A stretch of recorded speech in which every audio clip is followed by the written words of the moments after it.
lesson today is taken from the Gospel according to Luke chapter 21, verses 5 through 19. When some were speaking about the temple, how it was adorned with beautiful stones and gifts dedicated to God, he said, "As for these things that you see, the days will come when not one stone will be left upon another. All will be thrown down." They asked him, "Teacher, when will this be, and what will be the sign that this is about to take place?" And he said, "Beware that you are not led astray, for many will come in my name and say, 'I am he.' The time is near. Do not go after them.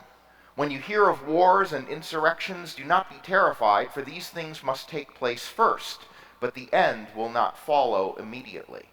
Then he said to them, "Nation will rise against nation and kingdom against kingdom. There will be great earthquakes, and in places famines and plagues, and there will be dreadful portents and great signs from heaven. But before all this occurs, they will arrest you and persecute you. They will hand you over to synagogues and prisons, and you will be brought before kings and governors because of my name. This will give you an opportunity to testify. So make up your minds not to prepare your defense in advance, for I will give you words and a wisdom that none of your opponents will be able to withstand or contradict. You will be betrayed even by parents and brothers, by relatives and friends, and they will put some of you to death. You will be hated by all because of my name, but not a hair of your head will perish. By your endurance, you will gain your souls." Well, I don't know, what your attitude is toward practice and preparation. I know for most parents, they want their kids to be a little more active in that. When it comes to churches, there are things we practice and things we don't. Some churches, the pastors rehearse their sermon in advance, and other churches they don't. It's the first time. In fact, this is like I don't rehearse the sermon. You're right, you prepare it in advance, but I don't rehearse it. So the first time I give it at 9:00, that's practice. Okay, all right, that's the way it's going to be. But preparation takes different forms. Okay, like there's practicing the piano, or like practicing soccer, or that crazy show Doomsday Preppers, which I don't know if anyone ever watched that show of people who are preparing for whatever apocalypse there might be. But these are actually different forms of preparation. All right, in the first case, practicing the piano, you know what's coming. You are preparing for what you know is going to be, all right? Like, you don't sit down to play, a piano sonata, and in the middle of it go, "Where did that note come from? I wasn't expecting that note there." I mean, it doesn't work that way. You know exactly what it is that you are preparing for. A sports team has an idea of what they're preparing for, but they don't know exactly what they're preparing for, okay? So you're about to play another team in soccer or baseball or whatever. You have an idea of what they do. You're preparing in baseball. You have an idea what the other pitcher throws. You're preparing for what is possible within a range that you can kind of predict, but you don't know exactly what it's going to be. And then the doomsday preppers are simply preparing for anything. Okay, they have no idea what it's going to be. Is it going to be, nuclear war? Is it going to be, a huge flood, an asteroid hitting? They have no idea what it's going to be, and so their preparation is much more wide open. And at the end of the day, what this means is that in terms of what you're preparing for, what you're doing, and what's happening around you, is this intersection that ends up being what preparation is about. Preparation is kind of based on projecting how our internal selves, who we are and what situation we're in, is going to meet some future external circumstance. All right, and like I said, in some cases, if you're preparing to play a piece on the piano, you know exactly what that circumstance is going to be. If you're preparing to play sports, you have an idea of what that situation is going to be, and in other cases, you have absolutely no idea at all what you are preparing for. And Jesus' teaching today really highlights this intersection, this projected intersection of the personal, of the individual with a future circumstance. It begins with Jesus foretelling the destruction of the temple. And the disciples respond with an interesting wrong question. They go, "Teacher, when will this be? And what will be the sign?" The right question is, what should we do? All right. As opposed to saying, hey, when is it going to be? One of the reasons why people ask when is because we love to procrastinate. So it's kind of like, well, when's it going to be? All right, can I not think about this for a while? All right, is it far enough off that I don't have to worry about it yet? So it's a natural inclination. It's a wrong inclination, but it's a natural inclination. And then they're saying, what will be the sign? What's my warning that it's going to be? Because, I know every student loves the pop quiz. Right, they just sit there, they walk into class every day, right? Don't your students do that? Those are your parents? Don't they walk into class every day going, I hope there's a pop quiz because I'm just ready? No? Oh, wow, guess it's different today than it was. By the way, that's an old person doing the trick of remembering a past that never actually existed. Okay? All right, so that's just the way it works. But, what happens is that in their question, what they're focusing on is the circumstances.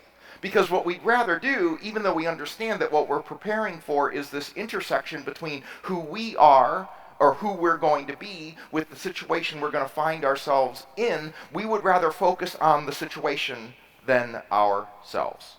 We would rather focus on the projected circumstance rather than who we are. We'd rather focus on the external and then change the internal as a last resort. All right.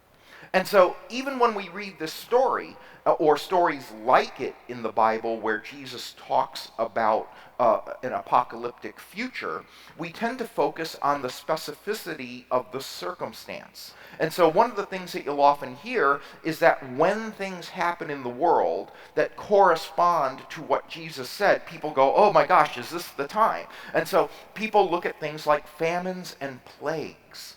And then what happens is when there's a famine and a plague somewhere in the world, which is pretty much all the time, they go, is this the time Jesus was talking about? Because he said famines and plagues.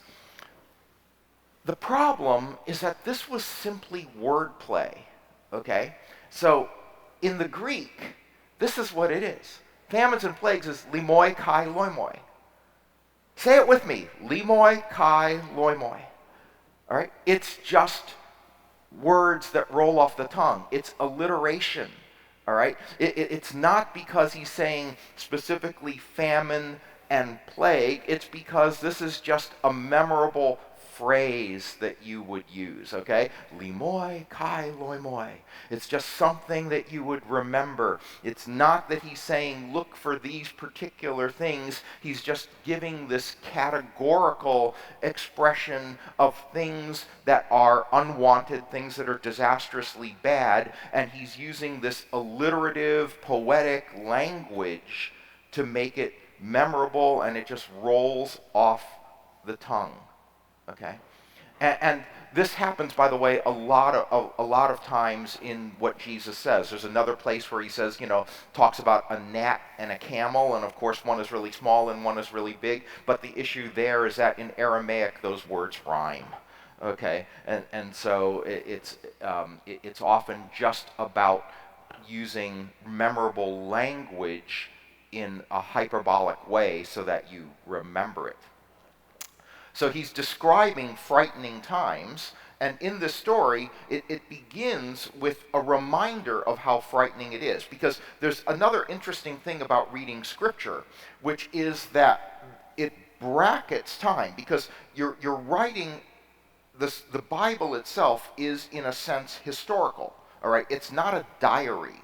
It's not a journal. It presents as one, but it isn't. Okay? And so it's written after the fact in the voice of the present. All right. So it's written after Jesus has died. It's written long after Jesus has been raised in the voice of Jesus being presently alive. And a little clue that that's happening here comes at the start of our passage where Luke writes, when some were speaking about the temple, how it was adorned with beautiful stones. He puts that in. That's not in the text. It's not what anyone says. But the reason why he puts that in is that by the time Luke is writing, the temple has already been destroyed. The people who are reading or hearing the Gospel of Luke, by the time it exists as a gospel, don't remember what the temple looked like because it's gone. All right, the temple will have been gone for 30, 40, 50 years by the time Luke is writing this, okay? And, unlike the age of social media, they can't just go on Wikipedia and get pictures of what the thing used to look like. And so Luke is reminding his audience of this as he writes this. So there's no quotes around this. This isn't about what was literally said, but rather he's reminding them that what they thought, what the people had thought was an impossible occurrence, the destruction of the temple, is actually what had already happened. So it's a reminder that sometimes things that you don't think could happen actually happen. It's interesting how this works. Talked about practicing sermons or stuff like that. Before I prepare a sermon for a week, I always go back, and because we're on the lectionary where the passages come up every 3 years, I always go back and look at what did I say 3 years ago? What did I say 6 years ago? What did I say 9 years ago? So I go back through all of my sermons back to when I started in ministry, and it's every 3 years, so I have a set. So here's what I found from my own sermon on this passage. It was preached on November 17th, because it's a cycle, so it's about the same Sunday. November 17th, 2013. Okay, so this is 2013. So this is before the fire. It's before COVID and everything. These were 2 lines from my sermon in 2013. This building, like the temple, will someday be gone. Preached it in a building that's gone. And then second, maybe church will someday be almost exclusively an online event. Okay? We weren't streaming yet. Some churches were. They were the churches in the real vanguard of church life were already streaming their services back then, but we wouldn't start for another 4 years. A part of preparation is imagining the possibilities that might occur. Because life is never going to be as predictable as sheet music that you would encounter when you're practicing to play a piece. And this unpredictability throws off our calculations for how we should prepare and how we should be ready to move forward. And one of the other things that actually throws off our calculations for how we get ready for what the future might be is that we often have a reversed view of what is actually lasting versus what is fleeting. All right? We actually get those conflated. And so we often think that certain things are constants that aren't. All right? Physical structure we tend to think of as a constant, and it's not. All right? The style with which we do things, traditions, things like that, we often think of as a constant, but they're not. All right? On the other hand, there are things that are fleeting that are really lasting. So while we often think that buildings and institutions are going to last, we often think that moments are fleeting. And they actually often aren't. Compliments are fleeting, but they last. Harsh words are fleeting, but they last. Think about, the love of your life and the first magical date you had with them.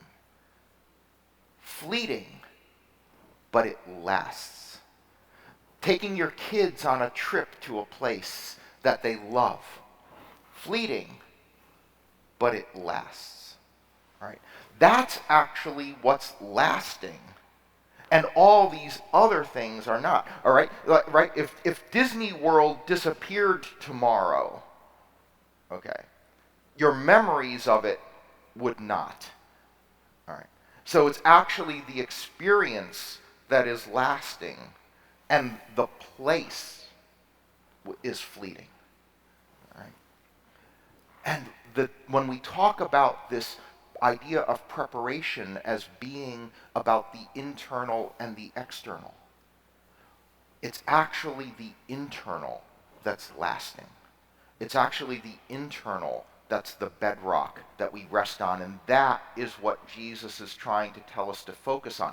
As the disciples were asking him, when is this horrible thing going to happen? When will that be? What will the sign be? Jesus is saying, no. Stop thinking about the outside, worry about the inside. Said, beware that you are not led astray. When the time comes, we're vulnerable because we might run after the fleeting solution. We might run after the thing that we are chasing in the moment, when actually what we should be relying on when that happens is what's lasting, and what's actually lasting is who you are. What's actually lasting is your character. Character is what determines our response to fear. It's not the circumstance, all right? Big changes create fear, and fear can lead us astray. Fear is at the root of so many horrible things in our society. Racism, bigotry of all kinds. These are all rooted in fear. But when we rely on what's inside of us, when we rely on character, that's what keeps us rooted during whatever happens. And how do we anchor our character? We anchor our character by rooting it in God. Jesus says, look, I will give you words and a wisdom. All right? He's moving our idea of preparation from the outside to the inside. You prepare for what might happen by working on your inside. And the key to that internal preparation is developing the trust that God is going to be there. I will give you words. Work on that. Work on remembering that God will be there. Work on remembering that you have a connection to God that you can rely on, because it is our connection to God, our connection to the Holy Spirit, who will give us words and wisdom in times of trouble, that grounds our character in God. We tether who we are to the constant, eternal God. Because we always want some measure of external stability, but tying it to the physical is not going to last. Because that's fleeting. Instead, we tie it to God, because that's eternally trustworthy. And so Jesus says, this is what you practice. You actually decide not to prepare your defense in advance. See, because preparing your defense in advance, it would be predicated on being able to predict the external circumstance in which you're going to be troubled. Okay? It's like saying, don't do that. Don't try to predict it. Instead, make up your mind. Decide now that what you're going to do is be ready to rely on God. Right? And that's an internal thing. Because if you practice for something predicated on the external, if the situation doesn't come to be, your preparation is for nothing. Because what matters is not the circumstance. It's your connection with God that will ground you and root you and give you the confidence to know that whatever happens, you're able to face it. See, confidence in who we are lets us not worry about the circumstances. We want to control the external, but we actually have the ability to control the internal. And that internal control is not a matter of self-reliance, it's a matter of God-reliance. When we decide that we are going to root ourselves in being reliant on God, then we don't have to worry about what circumstances might come. And Jesus says, by your endurance, you will gain your souls. And that is what's actually lasting. That all these external things that you think are lasting are actually fleeting. But when you rely on God, you get the lasting thing that matters. Right? Because we all know this, right? And even when you read Dean Gordon's book, for next week, it's one of the themes through it all is that and we've heard this said a million times in a million circumstances. You can take everything away from someone except who they are. You can take everything away from someone except who they are. They can take everything away from you except who you are. And that's what you rely on. And so you're ready for anything if you're ready to stay true to yourself. If you're ready to stay true to your true self, who was created as a child of God, who is rooted in God, who stays tethered to God through any storm that life throws at you. So the real question for the unknown is simply, am I prepared internally to stay true to who I am? To stay true to who God made me to be? And if you're ready to do that, whatever comes, you'll be okay. Amen.